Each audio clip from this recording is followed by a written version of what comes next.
A gente vai direto para a Polônia. O presidente Joe Biden fala agora ao vivo sobre a guerra na Ucrânia. CNN Internacional acompanhando, vamos ouvir. Era uma brincadeira. Muito obrigado. É uma honra estar aqui. O senhor presidente está aqui. Muito obrigado. Não tenham medo. Essas foram as primeiras palavras do primeiro discurso do primeiro Papa polonês, em outubro de 1978. Foram as palavras que ele encontrou, o Papa João Paulo II, palavras que mudaram o mundo. João Paulo II proferiu esse discurso em Varsóvia. E ele saiu daqui para voltar como Papa em 1979. E ele falou do poder da fé, o poder da resiliência, o poder do povo. Diante de um sistema brutal de governo. E era uma mensagem de que a opressão soviética nesta terra e no leste europeu 30 anos atrás. Era uma mensagem de que era preciso superar a brutalidade de uma guerra injusta. O Papa João Paulo II proferiu essa mensagem em 1979 e a União Soviética tinha um punho de ferro por trás da cortina de ferro. E um ano depois, o movimento Solidariedade tomou conta da Polônia. Eu sei que nós todos somos gratos nos Estados Unidos por Lech Walesa.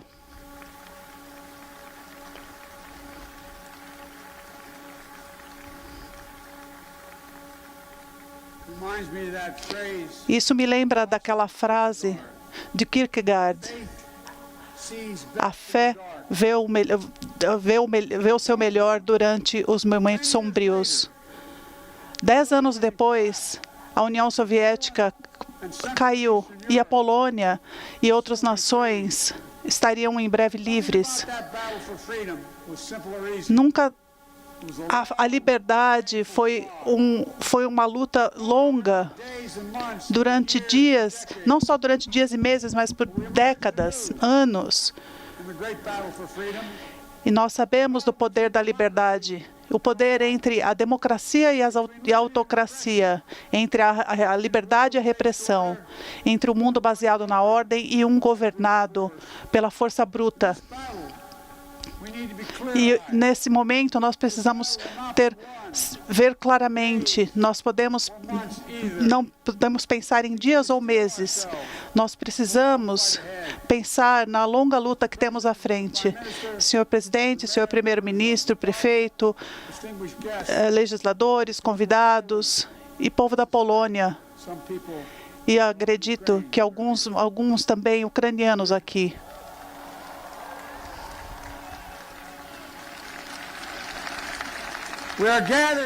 Nós nos reunimos aqui no Castelo Real de Varsóvia, um lugar sagrado na história não só da Europa, mas na história da humanidade em busca da liberdade.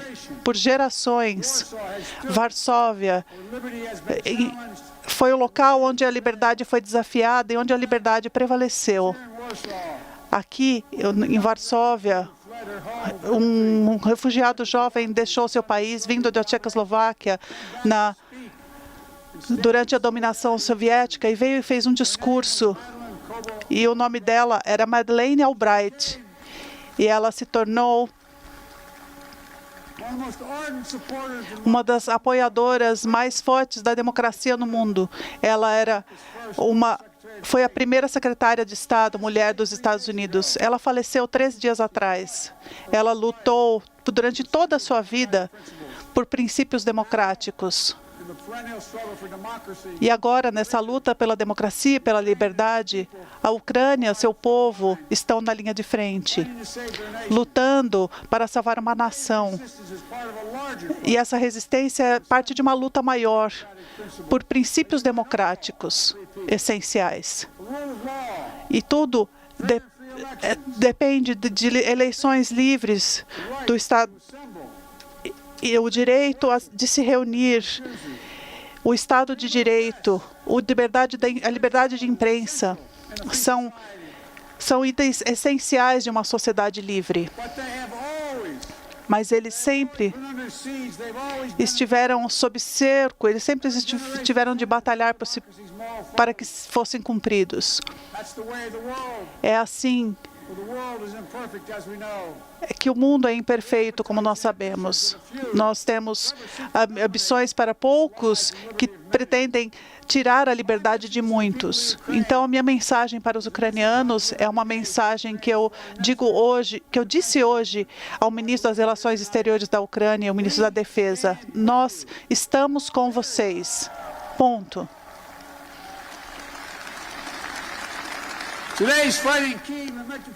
Hoje as lutas em Kiev, em tantas cidades. Nós lembramos também da Hungria em 1966, da Polônia em 1976 e de novo em 1981, a Tchecoslováquia em 78, os tanques soviéticos atacando os levantes democráticos. Mas a resistência continuou. Até que em 1989, o Muro de Berlim e todos os muros caíram. Eles caíram. E o povo prevaleceu.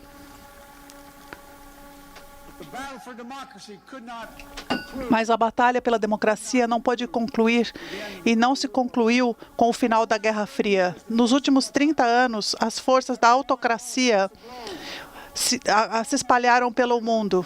Algumas são familiares e elas ameaçam o Estado de Direito, ameaçam a democracia e a verdade. Hoje, a Rússia estrangulou a democracia e tenta fazer isso em outros lugares. Sobre as alegações falsas de solidariedade, ela invade países vizinhos. E mente dizendo que irá desnazificar a Ucrânia. É uma mentira, é cinismo. Eles sabem disso. O presidente Zelensky foi eleito democraticamente. Ele é judeu. Sua família perdeu membros durante o Holocausto nazista. E ele lutou contra autocratas, pessoas que lutaram contra autocratas. E eles sabem que no meu próprio país, o presidente Abraham Lincoln trouxe esse espírito de união para nos salvar durante a Guerra Civil. E ele disse que o direito é que faz o forte. Então, precisamos ter essa fé novamente. Vamos ter a resolução para colocar as nossas democracias em ação, para lutar contra a autocracia. Esse momento nos testa e é um teste de todos os tempos, porque nós devemos pensar nesse projeto. E nada está mais distante da verdade do que dizer que um poder está tentando desestabilizar a Rússia. Isso levou a guerra, a crise atual. A OTAN tentou durante meses tratar com a Rússia dessa questão para não trazer a guerra atual. Nós falamos várias vezes, nós tratamos de forma diplomática e depois fortalecemos a segurança europeia e trouxemos maior confiança dos nossos lados. Nós tratamos de propostas e tentamos levar negociações, mas encaramos mentiras. E agora é preciso acreditar. Quando a gente dizia, eles vão atacar, eles vão atravessar a fronteira, nós dissemos isso várias vezes. E eles garantiam que não tinham interesse em guerra e diziam que não iriam invadir a Ucrânia repetidamente. Disseram várias vezes que eles estavam na fronteira para fazer exercícios, todos os 100 mil militares russos. Não há justificativa ou provocação por essa escolha russa pela guerra. É um exemplo de um dos impulsos mais antigos do humano, que é usar a força bruta e a desinformação para satisfazer esse apetite pelo controle do poder. Não é uma ameaça direta na ordem internacional estabelecida desde a Segunda Guerra Mundial e ameaça após após décadas a uma guerra. Nós não podemos voltar a esse passado, não podemos. A gravidade dessa ameaça que ameaça o Ocidente. E é por isso que o Ocidente nunca esteve tão unido como está agora. Uma resposta rápida e severa é a única coisa que podemos fazer para que a Rússia altere esse curso. O Ocidente se uniu em sanções que atacam a economia russa. O Banco Central russo está agora fora do sistema internacional. Ativos estão sendo retirados em todo o mundo. Nós atacamos forte a economia russa, colocando mudanças no sistema energético dos Estados Unidos. E hoje as sanções dos Estados Unidos atingiram oligarcas russos que não podem usar seus iates, seus apartamentos, suas mansões. Nossas sanções atingiram mais de 400 pessoas, incluindo autoridades e oligarcas. São autoridades e oligarcas que se beneficiaram enormemente da corrupção do Kremlin. E agora eles precisam também compartilhar essa dor. O setor privado também tem agido. Mais de 400 empresas que faziam negócio com a Rússia deixaram o país totalmente. Do McDonald's, como resultado dessas sanções. E o rublo, a moeda russa, foi reduzido a quase nada. A economia russa agora 200 rublos valem $1. A economia caiu, pode cair pela metade nos próximos anos. Ela era a 11ª economia do mundo antes da invasão. E em breve ela não estará entre as maiores 20 economias do mundo. Somando as sanções econômicas e as ações tomadas contra os militares e as autoridades, nós temos isso mina a habilidade dos russos de sustentar sua força militar. E é Vladimir Putin que é o culpado, ponto. Ao mesmo tempo, as sanções econômicas feitas pelo mundo ocidental também ajudam para que reforcemos a ajuda humanitária ao povo ucraniano. Os Estados Unidos já destacaram $600 milhões para ajudar as pessoas. E desde a invasão, o compromisso dos Estados Unidos já comprometeu mais de $1 bilhão para ajudar a defesa do país. E nossos colegas, toda a ajuda enviada vão conseguir ajudar a Ucrânia a devastar essa invasão russa. Mas, como deixei claro, as forças norte-americanas estão na Europa.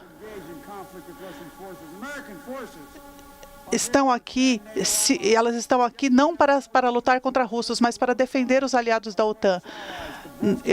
Nós ontem estivemos ao lado de forças americanas aqui na Polônia e deixamos claro que queremos deixar claro que eles nem sequer pensem em mexer em qualquer centímetro do território da OTAN. Nós temos uma obrigação sagrada. Nós temos uma obrigação sagrada no artigo 5 da OTAN de defender cada centímetro do território da OTAN antes de usar a nossa força coletiva. Eu visitei o Estádio Nacional hoje de manhã com milhares de refugiados. E eles respondiam as perguntas mais difíceis de um humano, e que é o que está acontecendo, o que vai acontecer comigo, o que vai acontecer com a minha família. Eu vi lágrimas nos olhos das mães, em crianças pequenas, que não sabiam se choravam ou se sorriam. E uma menina disse, ela falou, senhor presidente, será que meu pai vai ficar bem? Será que eu vou vê-lo de novo? Há maridos, pais, irmãos, irmãs que ficaram para lutar pelo país. Eu nem precisava falar a língua para entender essas emoções nos olhos. E essa menina segurou minha mão. E eu vi crianças orando, rezando por uma esperança, para que tudo isso fosse temporário, essa apreensão por estarem longe de casa e por ficarem para sempre longe de casa. E o medo de que isso esteja acontecendo de novo. E também fiquei, me emocionei com a generosidade das pessoas, com a generosidade do povo polonês, sua capacidade de abrir seus corações.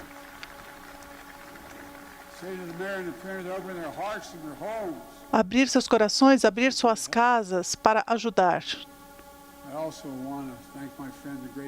Eu quero agradecer também o José Andrés, o chefe americano, cuja equipe tem ajudado a alimentar as pessoas, ajudando os refugiados. Mas ajudar não é algo que uma nação sozinha pode fazer. Todo mundo tem a responsabilidade de ajudar, todo mundo. E as pessoas da Ucrânia podem contar com os Estados Unidos e sua responsabilidade. Eu anunciei que nós receberemos 100 mil refugiados nos Estados Unidos. Nós já temos alguns milhares já a caminho dos Estados Unidos. Nós daremos mais de 3 milhões para assistência humanitária, medicamentos, água e todo tipo de ajuda humanitária que pudermos. Em Bruxelas, eu anunciei também a ajuda de mais de 1 bilhão em ajuda humanitária. O programa de alimento mundial traz algum alívio para que chegue às grandes cidades, mas que não chega a Mariupol, porque as forças russas estão bloqueando as entradas de Mariupol. Nós acompanhamos esses esforços para que isso chegue, para que a ajuda chegue à cidade. E estamos vendo a brutalidade de Vladimir Putin. Não deve haver dúvida de que essa guerra foi uma falha estratégica da Rússia. Ela já é uma falha estratégica.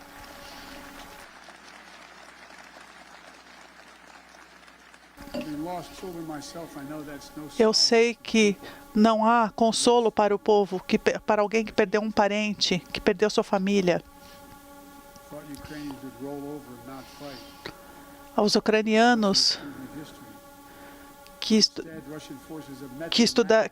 que continuam e que demonstram a sua resistência. Ao invés de se romper, a Ucrânia mostrou sua força e mostrou sua resolução. Ao invés de se romper, o Ocidente, ao invés de se desunir, está mais unido do que nunca. A Rússia queria uma presença na fronteira, mas agora nós temos a presença mais forte ainda, com mais de 100 mil militares presentes na região. A Rússia conseguiu algo que ele nunca tentou conseguir. As forças estão revitalizadas com propósito, com união, algo que demoraria anos para conseguirmos. As ações da Rússia na Ucrânia nos lembram das bênçãos da democracia. Enquanto seu país, o Kremlin, tem reprimido as pessoas, os manifestantes, e pessoas estão deixando o seu país. Há uma fuga de cérebros, fechando jornais, fechando veículos independentes, bloqueando imagens de valas comuns e de alvos civis na Ucrânia. Será que alguém duvida de que milhares de russos deixaram o país? É uma fuga de cérebros incrível. Então, eu tenho uma mensagem também para o povo russo. Eu trabalhei com líderes russos por décadas. E eu estive negociando com líderes russos por muito tempo, falando sobre controle de armas durante a Guerra Fria. Eu sempre falei de forma direta e honesta com vocês, russos. E eu gostaria de dizer, se vocês puderem ouvir, vocês, russos, não são nossos inimigos. Nós sabemos que vocês não querem matar crianças inocentes e avós, ou atingir escolas, hospitais, maternidades, locais que, pelo amor, foram atingidos por bombas e mísseis russos. Nós sabemos que vocês não querem que cidades fiquem cercadas e matando pessoas de fome. Milhões de pessoas tiveram de deixar seus países, incluindo metade de todas as crianças do país que tiveram de deixar suas casas. Vocês, russos, o povo russo, ainda se lembram de estar em uma situação, especialmente os mais idosos, uma situação da Segunda Guerra Mundial. É algo que está na mente dos avós que transmitiram para os seus netos e filhos. Seja qual for a sua experiência geracional, seja do cerco de Leningrado, ou de ouvir dos seus pais e avós, das estações de trens cheias de famílias apavoradas depois de perderem suas casas, com destroços em casa, são memórias que não devem acontecer novamente. Mas é exatamente o que o exército russo está fazendo na Ucrânia agora. Em março, agora,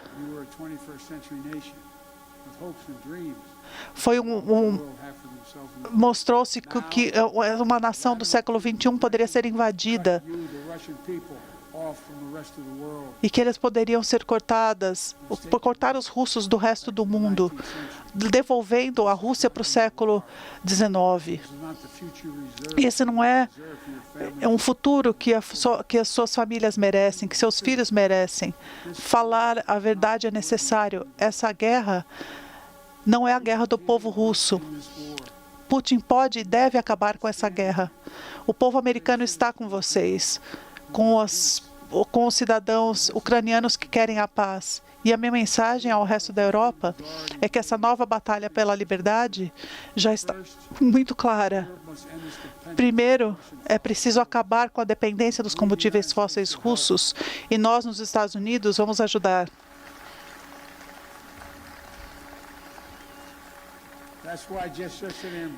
E é por isso que em Bruxelas nós anunciamos, junto com o presidente da Comissão Europeia, de como lidar com essa crise energética e, ao longo do tempo, pela sobrevivência do planeta, nós precisamos nos mover o mais rapidamente possível para fontes sustentáveis. E nós faremos isso. Então, as nações que hoje estão submetidas aos desejos de um tirano já percebem que isso deve acabar. Em segundo lugar, nós devemos lutar com a corrupção vinda do Kremlin, para dar uma chance justa ao povo russo. Então, nós devemos manter a nossa união com as nossas democracias. Então, não é suficiente falar de palavras nobres da democracia e da liberdade. Todos nós, incluindo aqui na Polônia, devemos ter o trabalho duro da democracia todos os dias. É por isso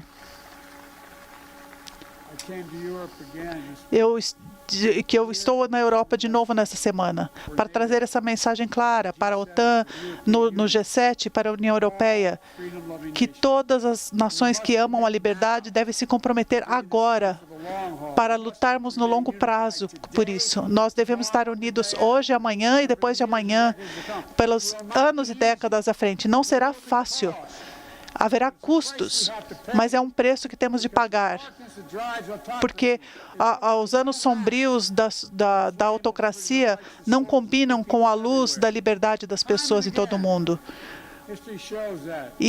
A história nos mostrou isso várias vezes, nos momentos mais sombrios que os maiores dos progressos que vieram depois. E a história mostra que essa é uma tarefa do nosso tempo, é a tarefa dessa geração. Vamos nos lembrar de quando o muro de Berlim caiu, quando a cortina de ferro caiu. Foi o povo da Europa que por décadas lutou pela liberdade, que derrubou o muro, que mostrou bravura, que abriu a fronteira na Hungria. Eles deram as mãos. Eles se mantiveram aqui ao lado do Solidariedade na Polônia. E foi a força do povo que a União Soviética não pôde suportar. Nós vimos a bravura do povo ucraniano mostrando o seu poder diante de um ditador. E que seu poder é maior do que qualquer ditador. Então, nesse momento, vamos lembrar das palavras do João Paulo II. Nunca desista da esperança. Nunca duvide. Nunca seja desencorajado. Não tenham medo.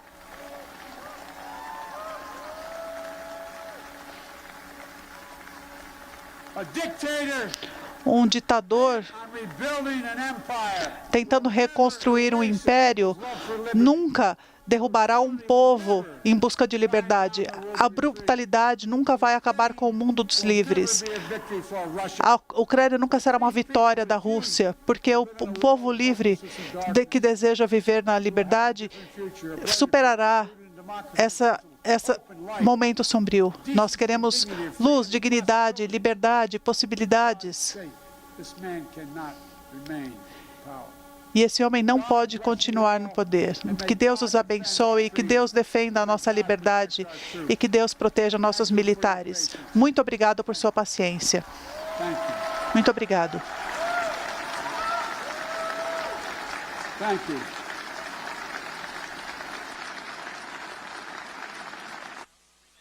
Um ditador tentando reconstruir um império nunca derrubará um povo em busca de liberdade. Essa foi a afirmação final do presidente Joe Biden nesse discurso na Polônia, logo ali em frente ao Castelo Real de Varsóvia. 2 horas e 43 minutos pelo horário de Brasília. A gente vai agora destacar alguns momentos desse discurso do presidente Joe Biden.